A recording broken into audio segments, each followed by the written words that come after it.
Ecclesiastes 3. A time for everything. There is a time for everything, and a season for every activity under heaven.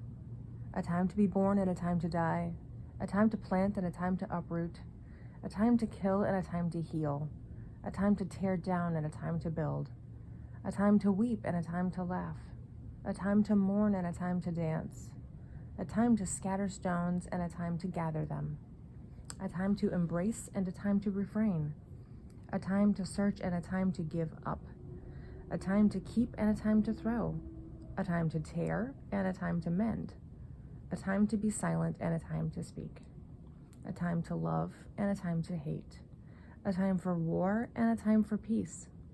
What does the worker gain from his toil? I have seen the burden God has laid on men. He has made everything beautiful in its time. He has also set eternity in the hearts of men, yet they cannot fathom what God has done from beginning to end. I know that there is nothing better for men than to be happy and to do good while they live, that everyone may eat and drink and find satisfaction in all his toil. This is the gift of God. I know that everything God does will endure forever. Nothing can be added to it, and nothing can be taken from it. God does it so that men will revere him. And what will be has been before. And God will call the past to account. And I saw something else under the sun. In the place of judgment, wickedness was there. In the place of justice, wickedness was there.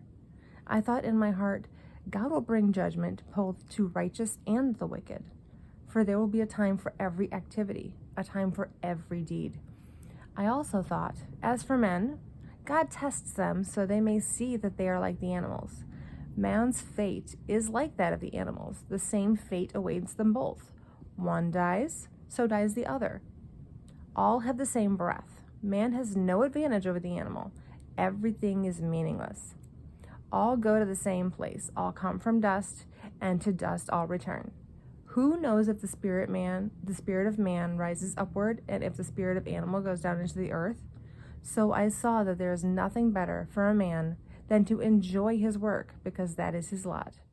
For who can bring him to see what will happen after him?